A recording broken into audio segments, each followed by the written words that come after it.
So, as Keith did say, town planning is not the most exciting topic, so I'll try and get through this quite quickly for you.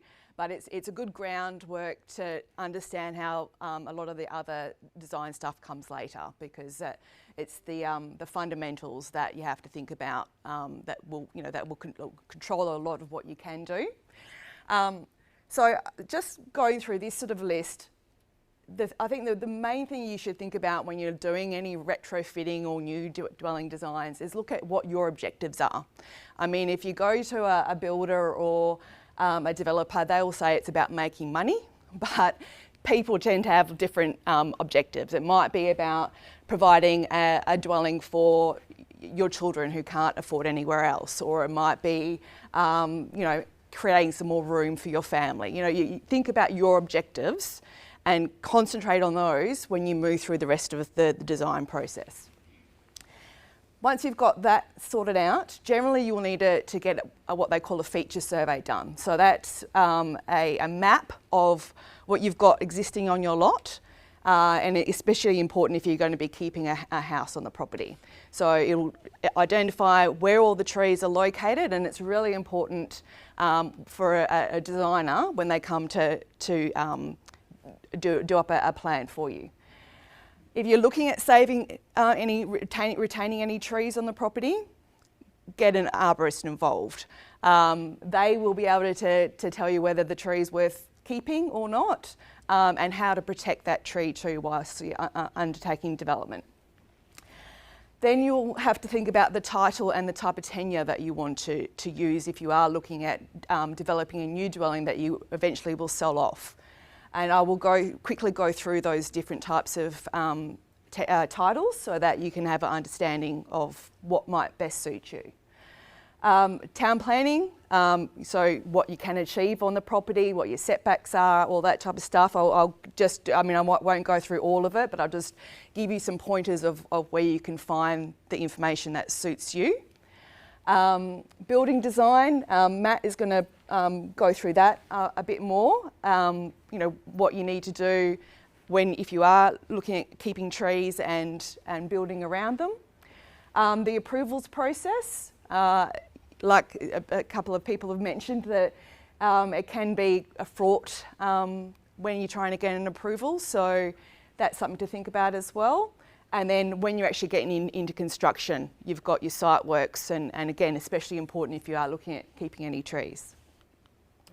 So this is about the type of title that you want to, that you may want to use, and they're generally called green titles or freehold titles or strata titles. And they're just the key differences between the different titles. One is based on the Planning and Development Act, and the other one is the Strata Titles Act. You also have different approval authorities. So freehold is approved by the West Australian Planning Commission, and the strata title can be the WAPC or the local government, depending on what you're wanting to achieve. Another key difference is that with a freehold title, you need a lot that actually has road frontage, whereas a strata title, you don't. You can actually have a lot that is then accessed via what they call common properties. And I'll show you some examples of this so it makes more sense.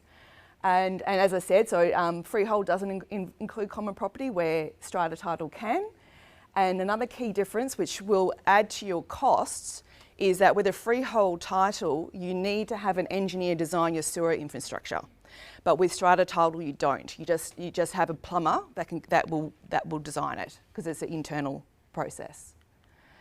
There's also recent changes to legislation. I mean, it's a couple of years old now, but they've introduced new titles called community title and leasehold title. And the interesting thing about this is that it is part of the Strata Titles Act, and you can actually have layers of titles now, which means that you can actually have shares in infrastructure like solar panels and share cars. And leasehold schemes mean that you can actually sell a piece of land but still own it. So you're selling a lease to that land. And that lease can be anywhere from 20 to 99 years. So again, there's some different opportunities there to think about that could potentially make things more affordable for the purchaser and retain your ability to redevelop in the future. So this is an example of a green title. You can see here that it's been, the property has been split into 3, and they've got, each of them have got road frontage. So that's just a classic subdivision for a green title or a freehold title. This one is a survey strata, and you can see it's a creation of vacant lots, so there's no buildings on there, but you can see that it's got the common property driveway. So that piece of that separate lot there that is used to access each of the lots. And this one here is called a built strata. So what happens with this is that the dwellings are actually built first, and then you apply to get the titles. So you then subdivide after the buildings are created. And this is just a couple of examples of how you could lay out something. The one on the left is actually being laid out so the existing dwelling can be retained.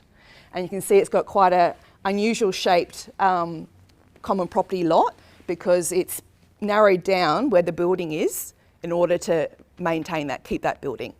The one on the right, they've obviously decided they're just going to demolish the building, and so they've got the driveway going down the right-hand side.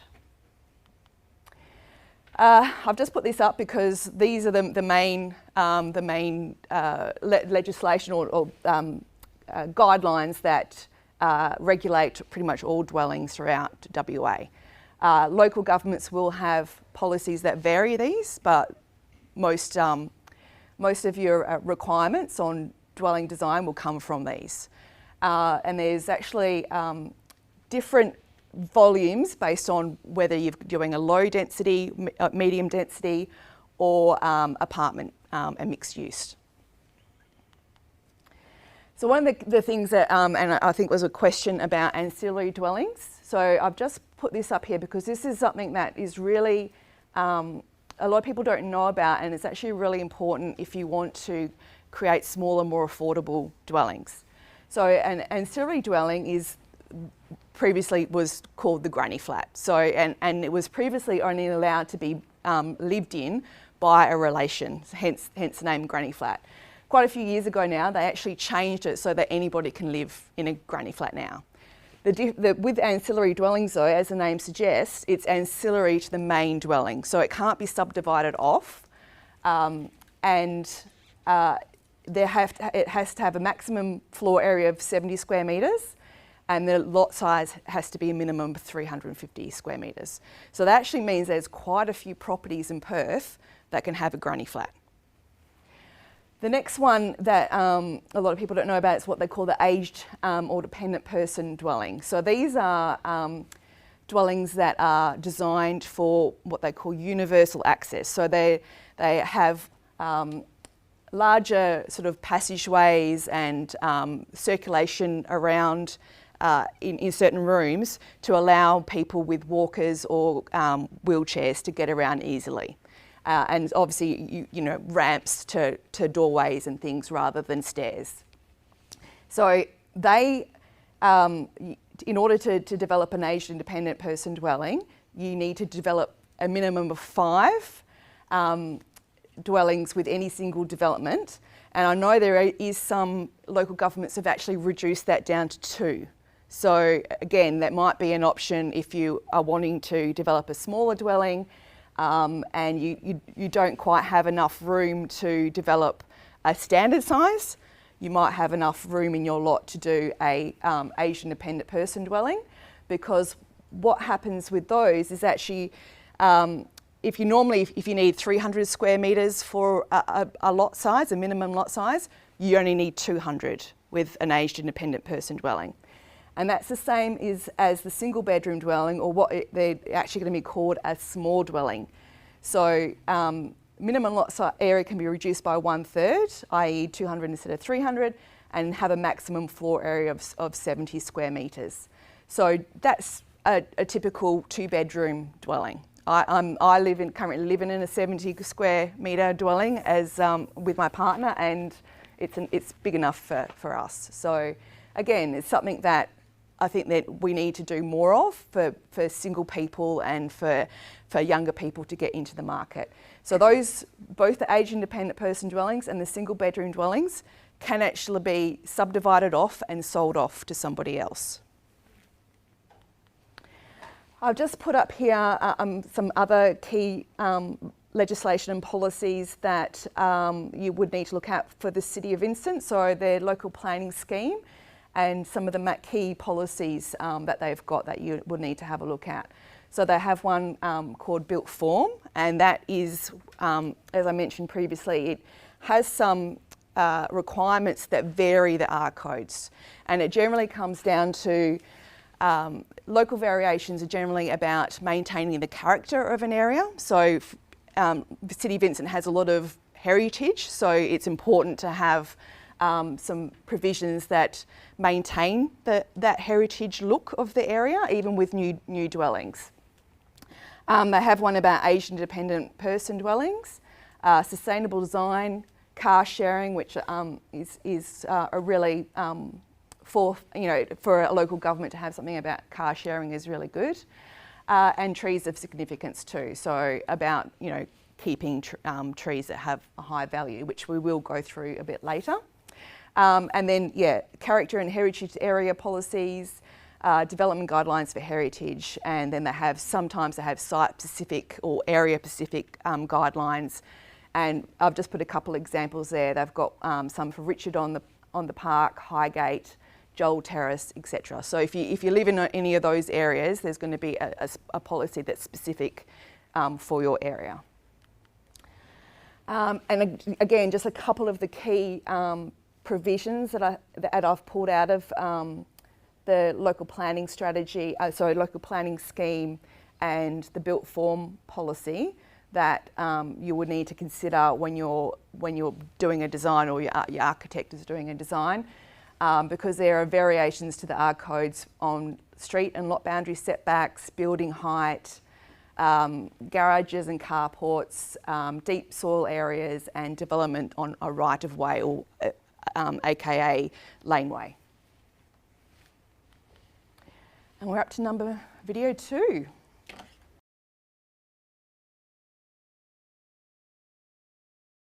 How often do we see this in Vincent? Perfectly good home and garden flattened and replaced with a huge new home or an amorphous clutch of units. And it really is the great challenge of our time, especially if you want to develop. So how do we tread that line where we balance your right to develop with our need to keep everything that is great, green, and beautiful about Vincent? That is where the principles of environmentally sustainable design, ESD, come in.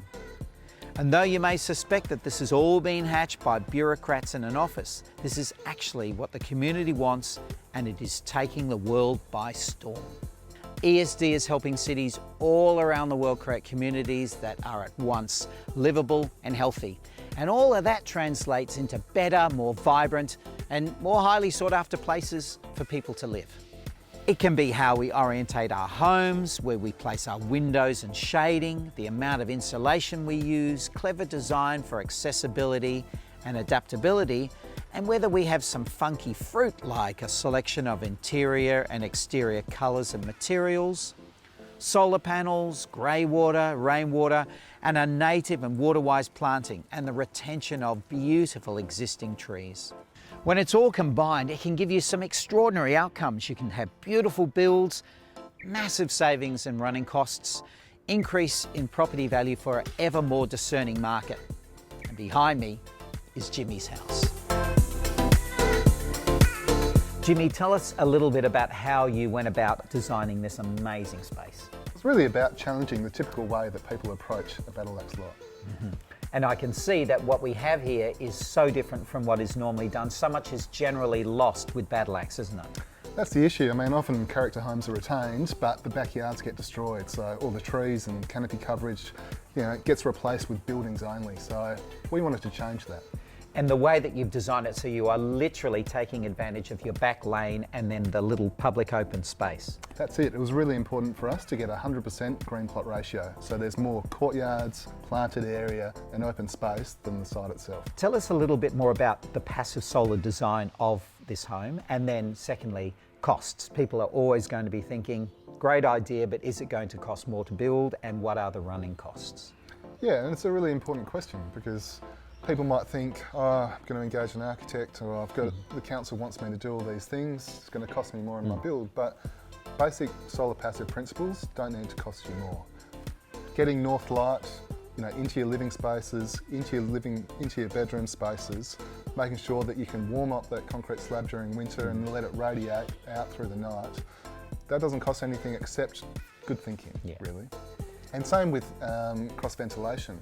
Really just having single jet spaces that can get operable glazing on two sides means that when there's the breeze, you can just control it and bring it all the way through. And then running costs for this versus a typical build that we'd see? Yeah, it's an interesting analysis. I mean, when I talk to my friends who live in all sorts of different homes, and especially in the studio, we are significantly less than them. And that's the bit that people don't often appreciate, is that whilst this might seem onerous to start with, it is going to mean that that house becomes cheaper and cheaper compared with the traditional home that has such high running costs. Absolutely, and electricity prices are going to continue to increase. Everyone feels them going that way at the moment, and here it just means that consistently we've got an even bill at the end of every month, and it's a lot less than what other people are paying. The principles of ESD are now part of the city's planning approval process. And by embracing these principles, you can meet the standards recommended. But critically, it's the way that you can learn about some of the key themes, tips and strategies to get the best out of your block and your build. It can literally open up a whole new world of opportunity for you. Talk us through what happens when a mum and dad put their development application in now with these new policies. Yeah, so look, nothing really monumental has changed with the application process. Really, it comes down to three things. Okay. So getting in contact early with your designer about Very important. integrating the fundamentals of ESD into your design. Yep. Secondly, the City of Vincent asks you to submit with your application an ESD template, which allows you to demonstrate to the city how those principles have been integrated. And thirdly is the submission of a life cycle assessment report or a suitable alternative, which can be discussed with the city. And the principles of ESD are perfect for character homes and major renovations like this one in Mount Hawthorn. So a lot of people do buy houses in a place like the City of Vincent because there's these lovely character cottages and homes, and a lot of people want to retain and kind of retrofit and renovate those houses. And there's lots of things that you can do, really simple things you can do to improve their energy efficiency. Two areas where I would start would be to install some cavity wall insulation, and that will make a big difference to your heating loads in particular in winter. It will also make your house cooler in summer. And then you can look at things like improving the ceiling insulation, maybe retrofitting and upgrading your windows. If you're thinking about doing a more substantial renovation, really important to understand where north is and how to get that winter sun into your house. The north-facing sun is also the easier side to shade the sun from in summer, so you can keep the heat out. As you can see with this house we've done in Matlock Street, we actually designed it so that all the windows along the north side boundary could actually capture that winter sun. And we were also able to design that so that we didn't overlook into the neighbour's property.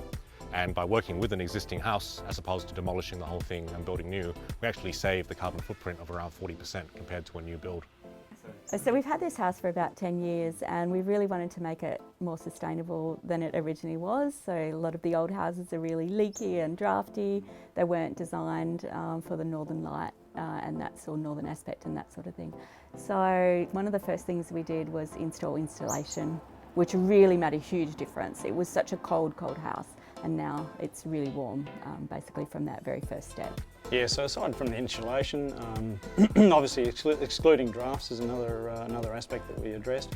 And to do that, door seals and window seals, and even the good old-fashioned door snake that Granny used to use. So we got rid of the gas in the house, so we got rid of the gas stove and the gas hot water heater. So we've now got an induction cooktop stove, a heat pump hot water heater, and we've also got wall panels that are kind of like radiators that heat up the rooms. We turn them on during the day. They're powered by our solar, and that's using the thermal mass of the house. So yeah, Lisa spoke briefly about the conversion to electric, and fundamental to that was the installation of the photovoltaic cells on the roof and the full solar system for running the house. As a result of that, all of the electrical appliances that we've got, we run them on timers or on programs, and so that they're running through the day. When we're generating, over night time they're not running. We're probably on an annual basis a net exporter of energy, and certainly cost-wise we're probably cost neutral. The reason being that is in the winter we're probably a net importer of energy, but the rest of the year we're actually exporting energy. So this is our garden. There's lots of birds behind us, and we really designed it to attract birds, butterflies and native bees. We've got heaps of bird baths all throughout the garden. We've got a booble nest box, and we also have an adopt-a-verge verge from the City of Vincent, which we're really grateful for. In our next video, we will explore the process of ESD in action in the City of Vincent and how to navigate the system to get the amazing outcomes such a system promises. All the information you need on developing differently and creating your own inspired infill is on the City of Vincent website.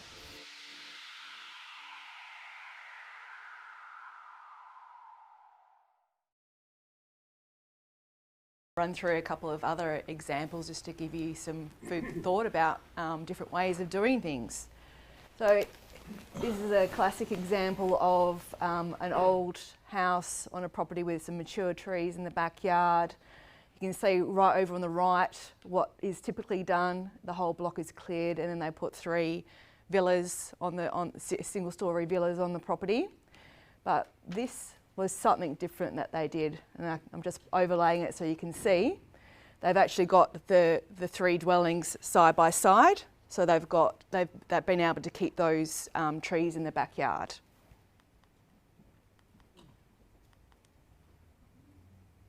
Parking at the front, so there's no driveways that you lose to garden. You've got a really substantial back garden, even for a villa, which you wouldn't get if you did the typical development that was shown before. Here is another one that you can see how it stands out amongst all the other development around.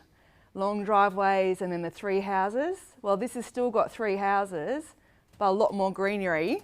And can anyone tell me why that is? No long driveway down the back. All the parking is situated at the front. So it means there's a lot more room for gardens. This is another example, just showing you that the lots don't need to be all rectangular or all perfect shapes. You can do your lot shape and size in order to accommodate what's there. So old house, and they've actually again kept the parking at the front in that this is a common property. What I mentioned before about having common property. So they've kept the parking at the front, which means all those trees can be, or the majority of those trees can be retained. This is another example where, again, you can see how it's a lot greener than a lot of the other development around. And again, it's because parking is kept to the front. Another interesting thing about this design is the orientations of the building. You can see they're all, even though the lot is facing this way, they've skewed the buildings so that it gets that northern light that we've said is so important. And this is another example where they've bucked the trend and they've done something differently. There's no driveways. I mean, it's obviously because it's got 2 street frontages, but it's designed with all those principles in mind that we've run through. Another example, a little bit different, is, and this is possible because it has a rear laneway, and again you can see how much green space there is that's left over just because they've pushed the buildings out to the edges and to the corners. Parking is via the rear laneway or through the street, so there's no long driveways that are taking up all that precious garden space.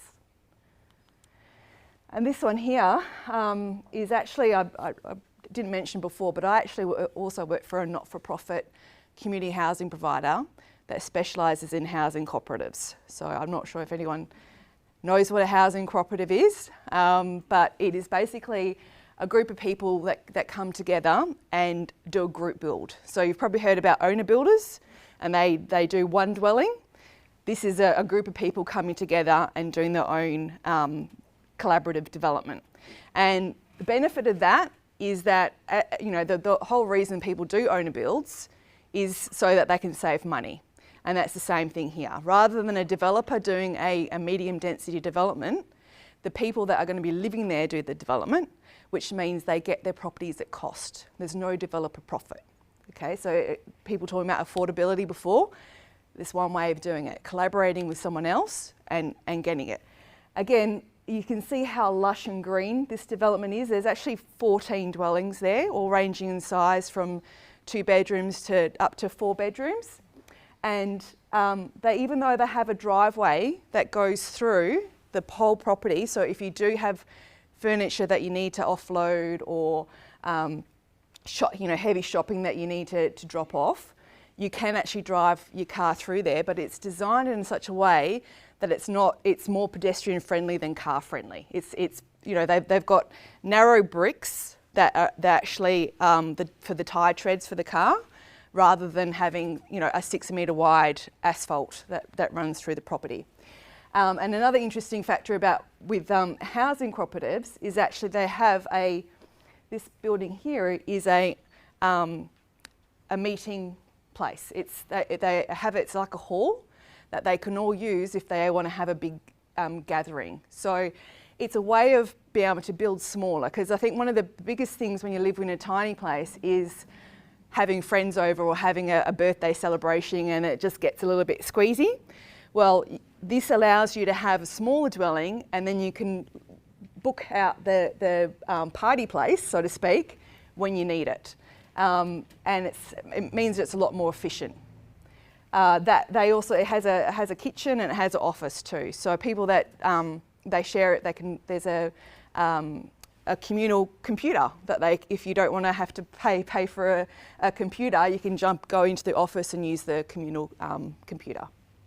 But it's really up to you about what you incorporate into your development based on what you need. I've just done this one quickly to show how you can think about laying out a subdivision or a development without losing the trees. So it's a little bit hard to see with this, but where I've positioned the outdoor living area is where the trees are, and the canopy is quite large, but the actual trunk of the trees is in that area. So you position the outdoor area to maintain the trees. Parking is on the periphery. Again, we've got laneways here, so that makes it a little bit easier, but doesn't involve the long driveways to get to each of the dwellings. And this is a similar one as well. Rear laneway, positioning the outdoor areas where the tree trunks are, and that means you manage to maintain them. You obviously would still need to employ those techniques that Chris and Matt mentioned about having stumps instead of concrete slabs and things, but it's definitely doable. And now we're going to hand over to Chiara to talk about value.